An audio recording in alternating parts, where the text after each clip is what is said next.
오늘 우리 예배 가운데 함께 하시는 우리 성도님들 장 가운데 하나님의 놀라운 은혜가 함께 하시기를 축복합니다.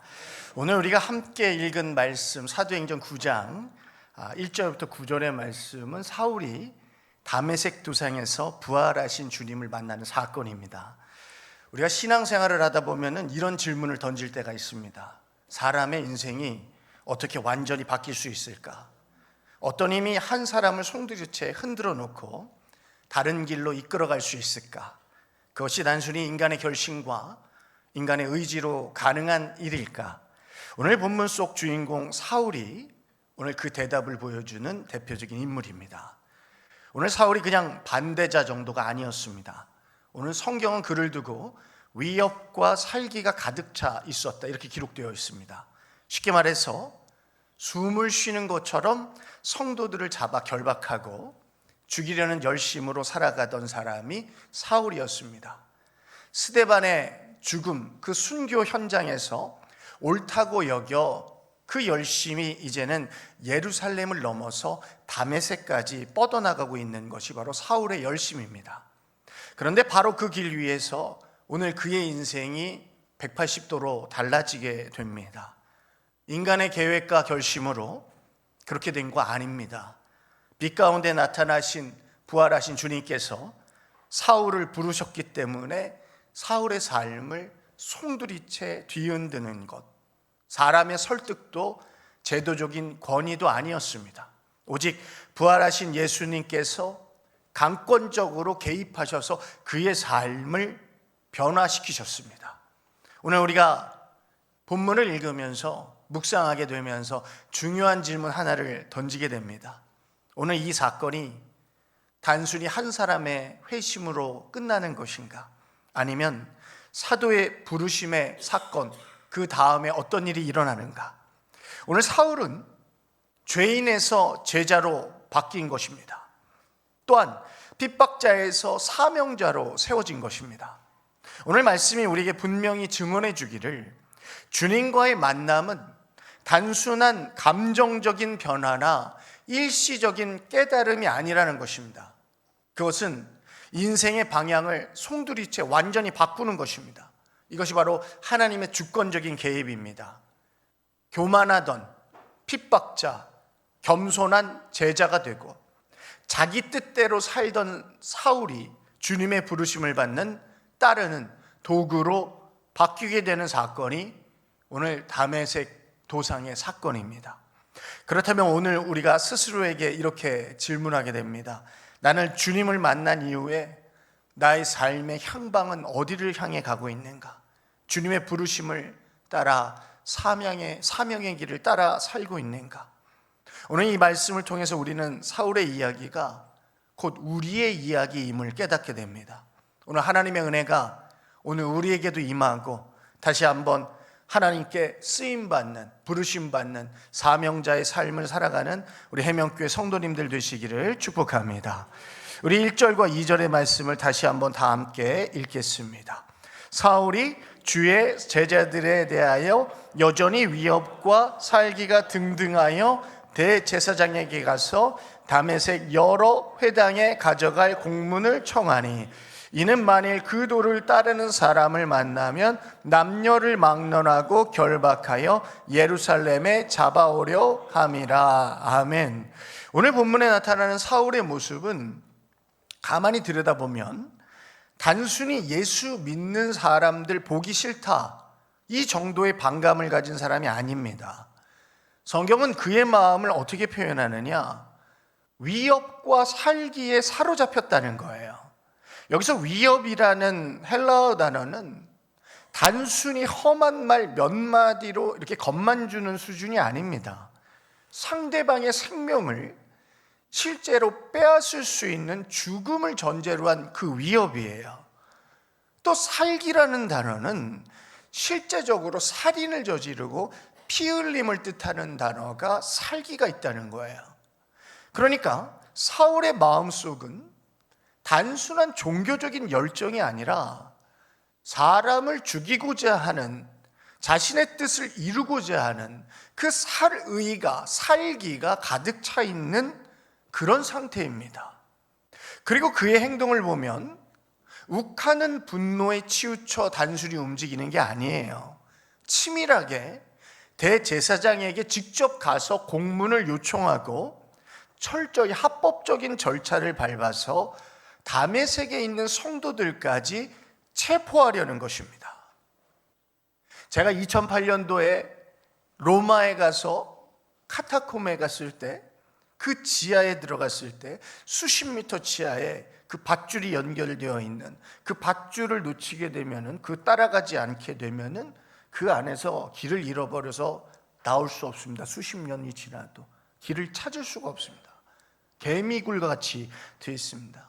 수십 년, 수백 년 동안 그 안에서 신앙생활한 사람들, 그 음습한 곳을 들어갈 때 눈물이 앞을 가려서 정말 눈물밖에 나지 않았습니다. 어떤 사람은 거기서 태어났습니다. 벽면이 캡슐처럼 딱 한 사람 누울 곳만, 그리고 세네 사람 앉을 공간만 있습니다. 그들은 몇백 년 동안 그곳에서 신앙을 지켜야 했습니다. 그런데 사울이 살기가 등등하여 그런 사람들을 잡고자 찾아 나섰다는 겁니다. 예루살렘에만 멈추지 않고 국경을 넘어 해외까지 박해를 확장하려는 겁니다. 단순히 개인적인 감정이 아닙니다. 철저하게 계획적이고 조직적이고 체계적인 박해에 열심히 있던 사람이 사울입니다. 우리가 주목해야 할 것은, 문제는 열심이 없어서가 아닙니다. 때로는 오히려 그 누구보다 열심히 있는 사람들이 있습니다. 그런데 그 열심이 잘못된 방향을 향하고 있다는 것입니다. 바울이 나중에 고백하지 않습니까? 로마서 10장 2절에 이렇게 고백합니다. 내가 증언하노니 그들이 하나님께 열심은 있으나 올바른 지식을 따른 것이 아니니라. 자신의 일전에 열심은 있었지만 올바른 지식을 따른 것 아니었다는 거예요. 오늘 사울이 하나님을 위한다고 생각했지만 실제로는 하나님의 아들을 대적하는 길을 자청하고 걷고 있었습니다. 잘못된 방향의 열심은 결국 사람을 살리는 게 아니라 사람을 죽이는 도구로 전락되는 것입니다.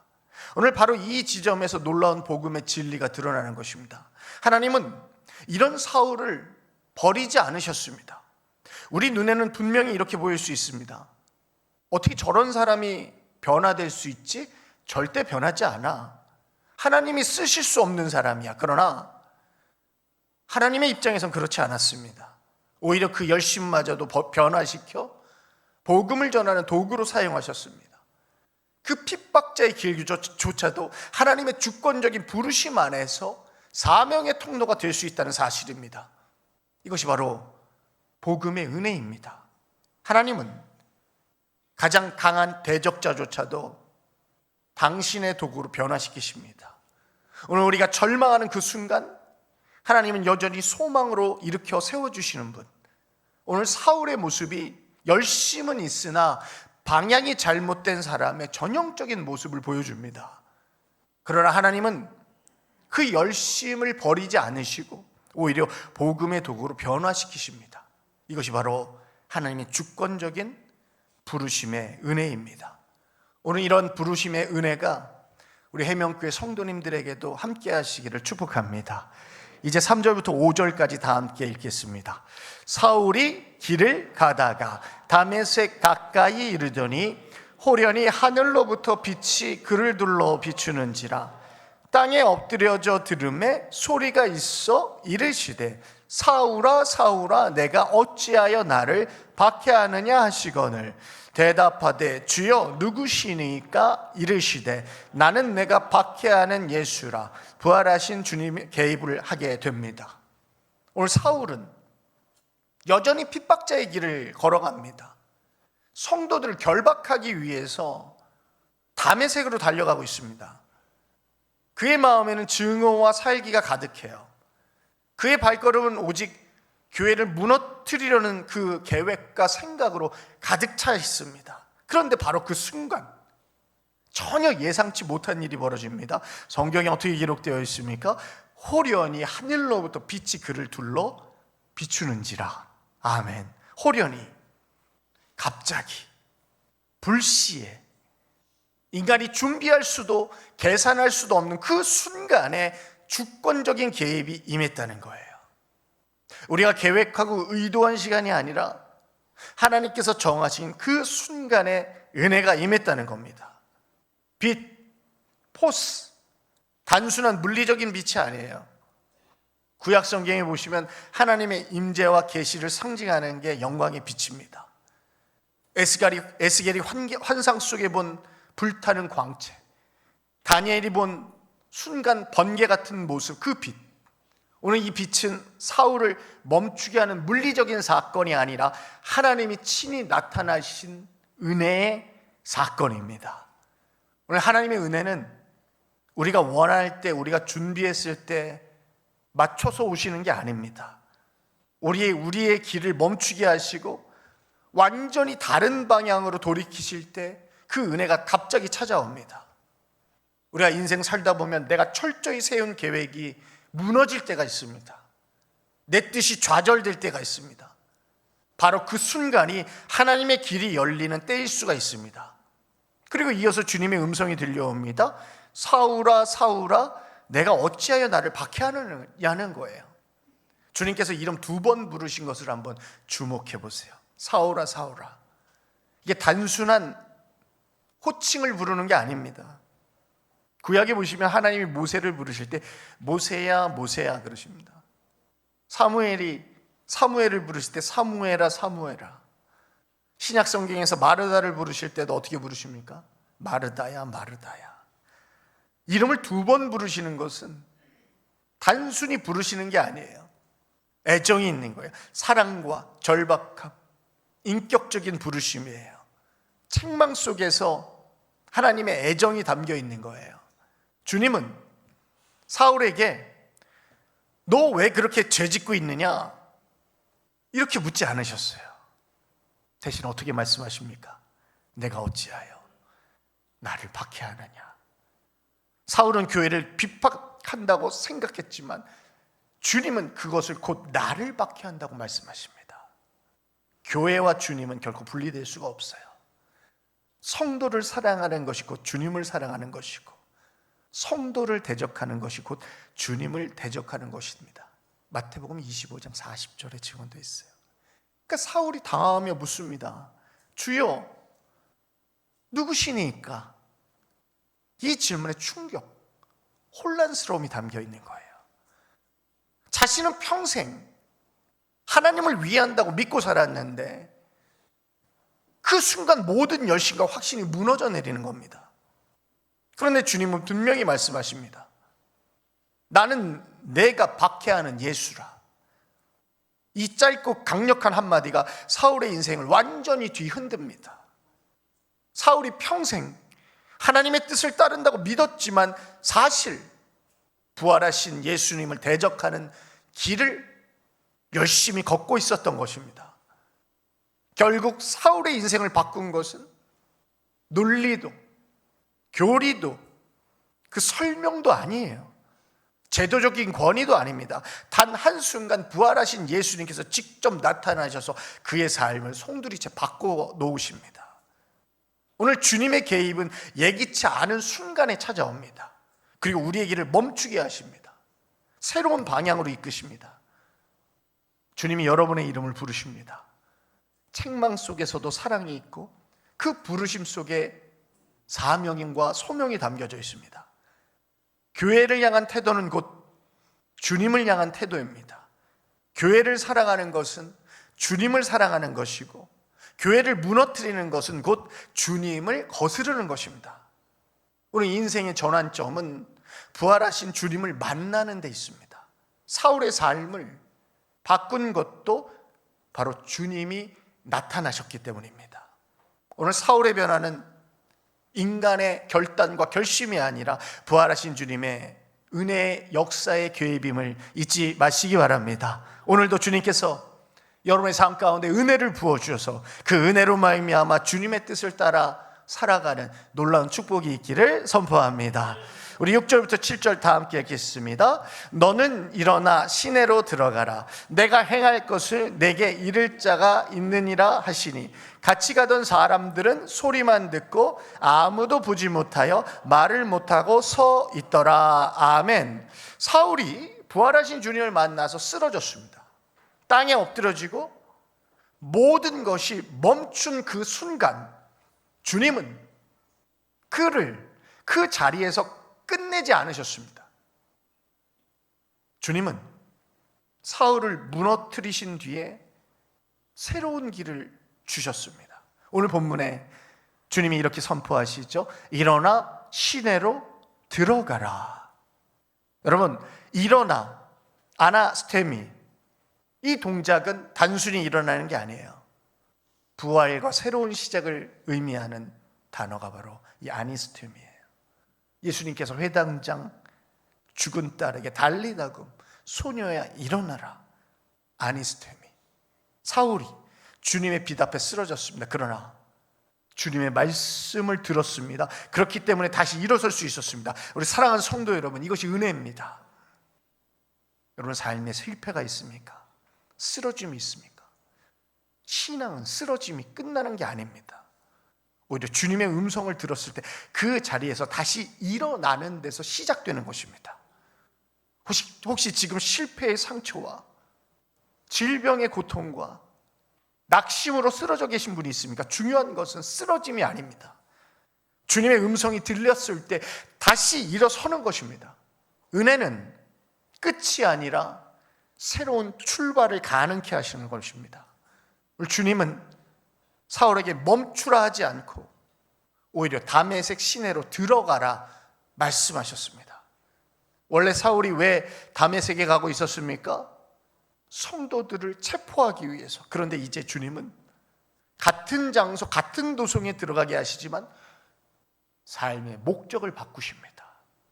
성도를 잡는 자가 아니라 주님의 말씀을 기다리게 하는 사람으로 바꾸십니다.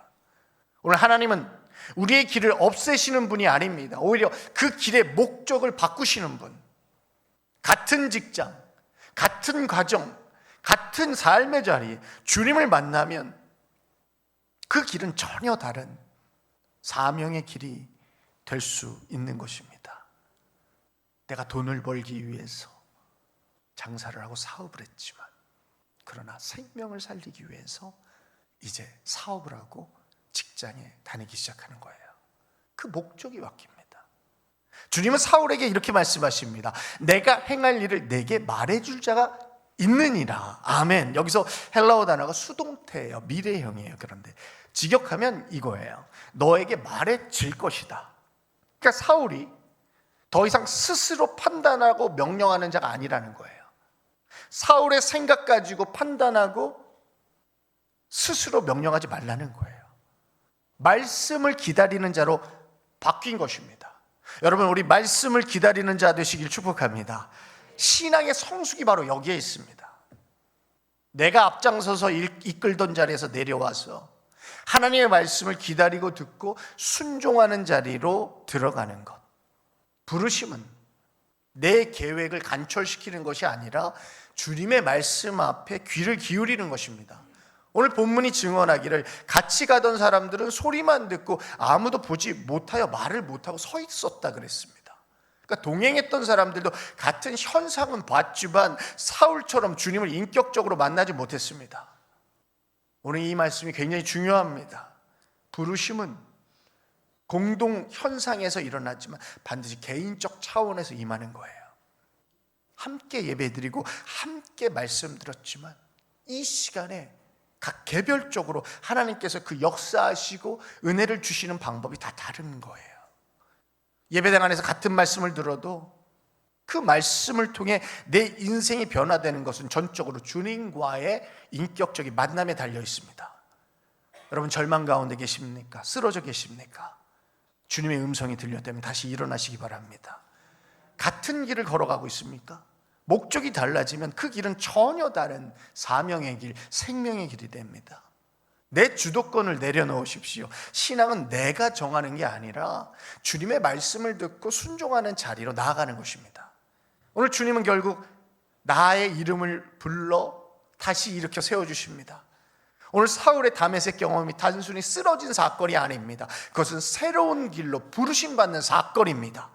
주님 말씀하십니다. 다시 일어나 부활의 새 출발, 다시 일어나 주님의 말씀을 기다리고 듣는 청종의 자리로, 다시 일어나 열심의 주체가 내가 아니라 하나님의 말씀을 따라 걷는 종이 되라는 것입니다. 오늘 하나님의 말씀을 따라 생명을 살리는 우리 열심히 있는 우리 해명교회 성도님들 되시기를 축복합니다.